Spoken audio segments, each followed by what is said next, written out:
Welcome to a quick overview of the Bob-Cat QuickCat 36-inch standard mower. The first feature you can see here is I guess you'd call it infinitely variable discharge chute. You can kind of put it in any position that you want. It's got some rubber bushings that I just pointed to that keep it stationary no matter where you move it. To select the deck height, you have an adjustment pin here. Just slide it in. It is held captive with its own little string, so you're never going to lose that pin.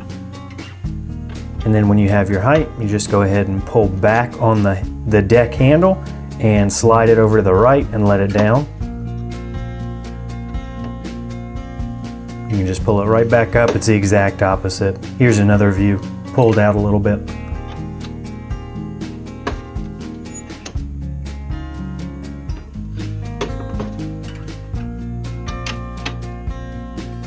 Our operator platform has a lot of controls. First, there is a fuel selector. So if we go down 1/4 of a turn, we've actually shut the fuel off, which is useful for storage or transport. A 1/4 turn to the right puts it on a reserve. And then all the way to the left here is our on. We have our PTO clutch here, which we would pull up to engage and push down to shut off. We've got our key here for our ignition. You probably know how that works.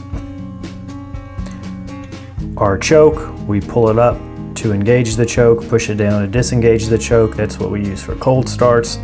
Of course, our hour meter here. We have our throttle, which we can put all the way up to full throttle for operation, halfway for starting, low throttle for turning our blades on and off. Over here is our parking brake. It's now in the cut mode. We can go up one for transport mode, which gives us a little bit faster speed, but we can't cut in it. The machine has to be in park to start. You see right here we have a operator presence sensing switch in the left handle. So what we're going to do now is choke the machine and start it. We'll go ahead and once it starts, turn our choke off. And what we'll see is that if we go out of parking brake into the cut mode, our engine will die because we didn't have that operator presence sensing switch engaged. So now we're going to reset everything. I'm going to turn it back on again.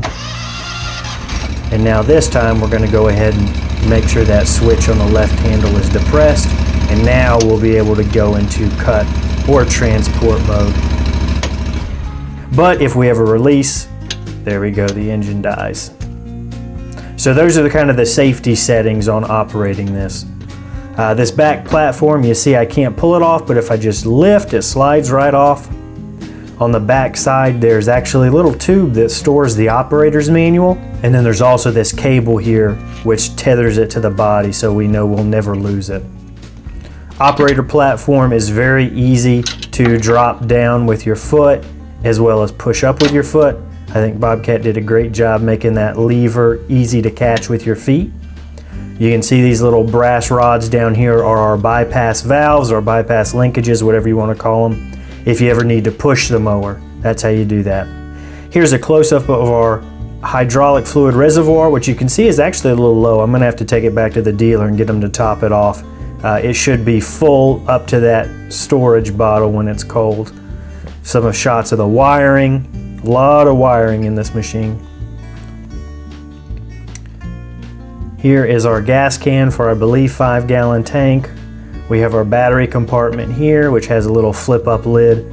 And we'll look at it in a different angle. There's actually a little, you might even be able to fit like a little tiny plastic container for trash in there. Here's our FX600V power plant by Kawasaki. Trying to squeeze out here is a little, it's actually for changing oil. Makes oil draining very easy.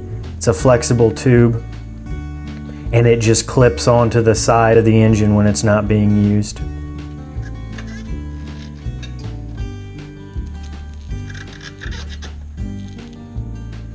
Here's where we pour in our oil, of course. We've got our oil filter down here. This FX engine has an aluminum top as opposed to plastic on some of your lower levels. Here's where we have our air canister, and there's actually 2 buckles, that's why I can't pull it off. Good job, Brad. When we pull that off, we've got access to our air filter, which you can see is one of these canister types. And it just slides right in there. Whoop. There you go. And this actually does have a top. You see I'm just putting it on whatever way looks good. That's actually not the right way to put it on. On the outside, there's some molding that shows you which way is the top. So now I realize my mistake, and here's the top right there. So that was nice of them to put that on there. Otherwise I would have immediately messed it up. Here's another angle. You can pop that canister off with those little tabs. You see our air filter's right in there. This air filter lasts a lot longer than the air filter on the FS or the FR engines because it's much more heavy duty.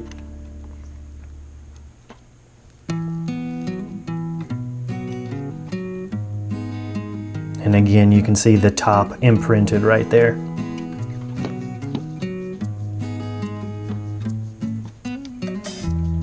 And then it just clips right back on. Very simple, very easy. An air filter change would take literally a minute, if even that. There are 3 removable shields to provide access to the deck. This is the first one. And you can see those bolts aren't held captive. They will, fall loose if you just let them go. Here's a shot of the front side of the deck so you can see some of the pulleys and labels. And then this is just replacing that cover. Very straightforward.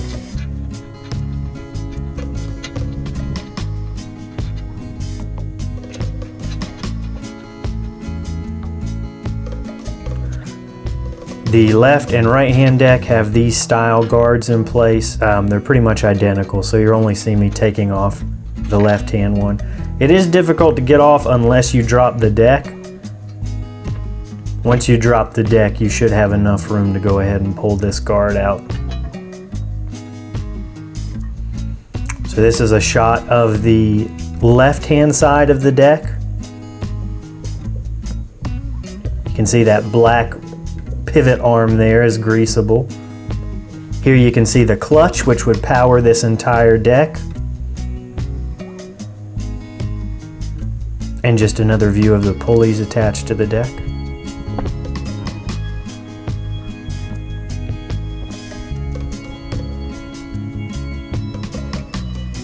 Like I said, the left and right side are identical, so I didn't film taking this guard off. But here you can see the pulleys on the right hand side of the deck, and again that black pivot arm. Up to the front you do have casters that are greasable, and also if you ever damage a caster you can just pop it off. And then a shot of the front of the deck. And that's it. If you have any questions about this overview, let me know in the comments.